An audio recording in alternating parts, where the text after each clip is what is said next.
Bonjour à toutes et à tous. Bienvenue à notre balado MTL Connect 2025. J'ai le plaisir d'accueillir Sana Ifak, CEO de Saya Act. Bonjour Sana, merci d'être avec nous. Bonjour Claude, c'est un plaisir d'être parmi vous. Excellent. Pour débuter, Sana, dites-moi, qui est Sana Ifak et quelle est la mission de Saya Act? Alors, je suis franco-marocaine, d'origine donc de la région de l'Oriental, donc Oujda, une ville qui est chère à mon cœur. Et donc, je suis entrepreneur, on va dire entrepreneur engagé, notamment dans les métiers du numérique. Et c'est un grand honneur pour moi de participer à cette édition de Montréal Connect où le Maroc est à l'honneur.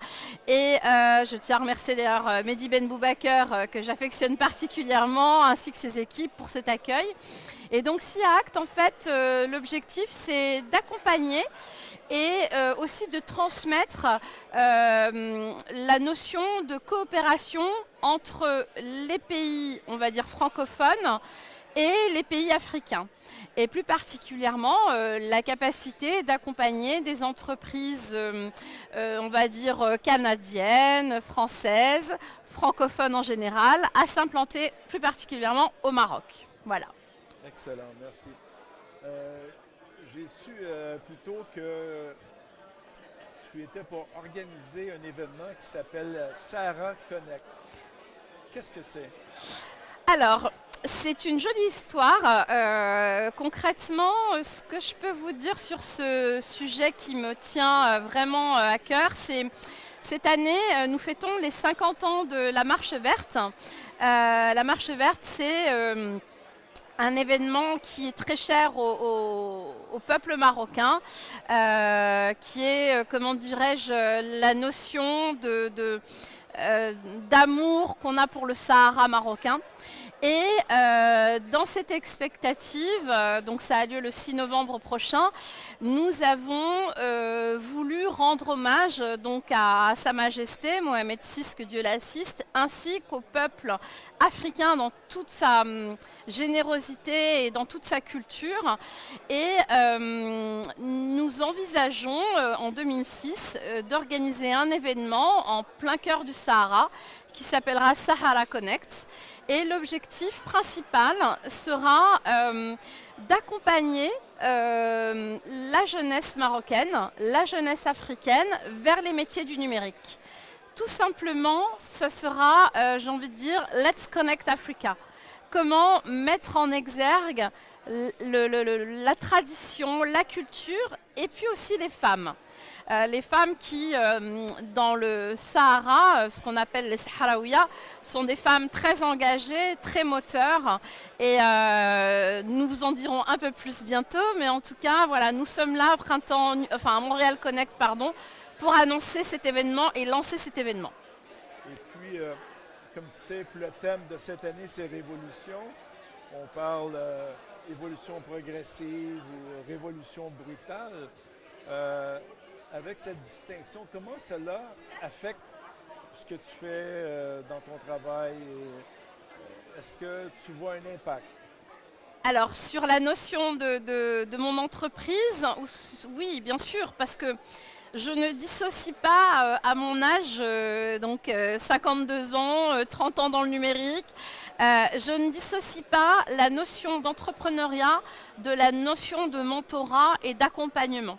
C'est-à-dire qu'aujourd'hui, avec SIA Act, l'objectif c'est accompagner, conseiller, transmettre. La notion de transmission est très importante.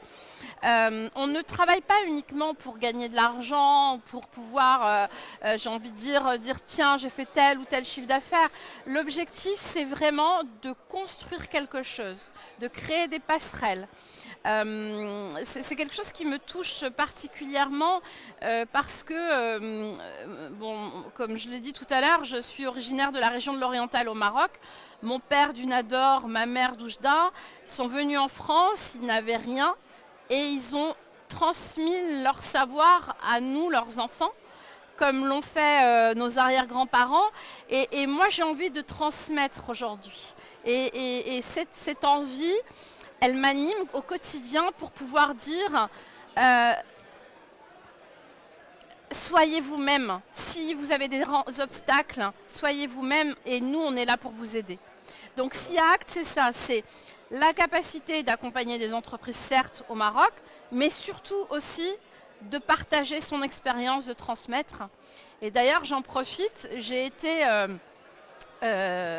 nommée, et ça c'est un grand honneur, ambassadrice de l'école supérieure de technologie de Dakhla Oued Dahab, qui est donc une province magnifique au Maroc, une région en plein Sahara. Et le but, c'est de faire du mentorat auprès de cette jeunesse pour leur dire, bon, vous avez votre diplôme, mais comment on vous accompagne pour trouver du travail? Soyez entrepreneur, soyez acteur de votre vie. C'est ça aussi la transmission. Et tu parles du travail au Maroc. Quelle est ta vision du futur du travail avec l'IA et avec la rupture technologique que nous vivons? Alors, c'est bien de poser cette question parce que beaucoup de personnes néophytes se disent « Tiens, l'IA va nous remplacer, l'IA, ils en ont peur. » Non. On a commencé par le boulier, par la calculatrice, par l'ordinateur. Et à chaque fois, ça a été des accessoires qui nous ont permis de nous améliorer dans nos conditions de travail. L'IA, aujourd'hui, c'est un accessoire. Il ne peut exister d'IA sans être humain derrière. Et donc, aujourd'hui, c'est quelque chose qui va vous faciliter votre vie quotidienne sur des tâches fastidieuses. Prenez l'IA comme si c'était vraiment votre stylo, votre parapluie, mais ne prenez pas ça comme quelque chose qui serait un danger, bien au contraire. Donc le futur du travail, il va être de plus en plus élaboré, certes, dans le numérique, mais l'IA, c'est juste un accessoire. Et je tiens aussi à dire qu'il y a de très très belles pépites sur l'intelligence artificielle au Maroc, en Afrique, qui vont faire le lien avec le Canada. Et surprise, on verra ça pendant le GITEX Africa 2026. Excellent. Je fais un petit teasing. Si je comprends bien aussi, tu accompagnes les entreprises canadiennes à s'installer au Maroc. Tout à fait. Si tu avais un conseil à donner aux entrepreneurs qui pourraient considérer une aventure au Maroc. Alors oui, quand j'accompagne les entreprises francophones, donc évidemment le Québec, c'est pour moi une belle entité francophone. Il y a 2 ans, lors de la REF 2024 à Marrakech, j'ai accompagné le CPQ avec une grosse délégation d'entreprises québécoises. C'était un grand honneur pour moi. J'étais avec Carl Blackburn et Daniel Henkel, qui sont de beaux ambassadeurs de la francophonie économique. Et donc, le conseil que je leur ai donné à l'époque, c'était d'abord d'avoir de l'humilité, c'est-à-dire d'être à l'écoute de l'autre pour tout de suite casser cette notion de méfiance et puis surtout d'être dans la collaboration, que chacun puisse interagir parce que dès qu'il y a interaction, automatiquement des richesses naissent de ces interactions. Donc j'espère les voir nombreux lors du GITEX Africa 2026. Je suis aussi ici pour commencer à avoir des discussions avec des entreprises canadiennes et québécoises pour qu'elles puissent venir sur place. Et vraiment, la connexion entre ces 2 identités, ces 2 pays, ces 2 continents, elle est très naturelle. Donc je suis très confiante sur l'avenir de la collaboration entre le Canada, le Maroc, l'Afrique. Super, merci beaucoup. Pour terminer, la révolution numérique, c'est quoi? C'est quoi? Oui. Waouh. C'est moi. La révolution numérique, c'est moi. La révolution numérique, en fait, c'est... Chaque révolution, elle a été menée par l'être humain, par l'humanité. Donc la révolution numérique, c'est chaque femme, chaque homme, chaque enfant qui se tiennent la main et qui vont vers un futur qui sera le plus numérique possible. C'est une belle révolution qui demeure humaine. Merci. Merci. Merci beaucoup, Sanaï Fac, d'être avec nous. Merci, c'était un plaisir. Pour cet échange vraiment intéressant. Et bien à bientôt au Maroc. Très prochainement. Merci à toutes et à tous et à la prochaine.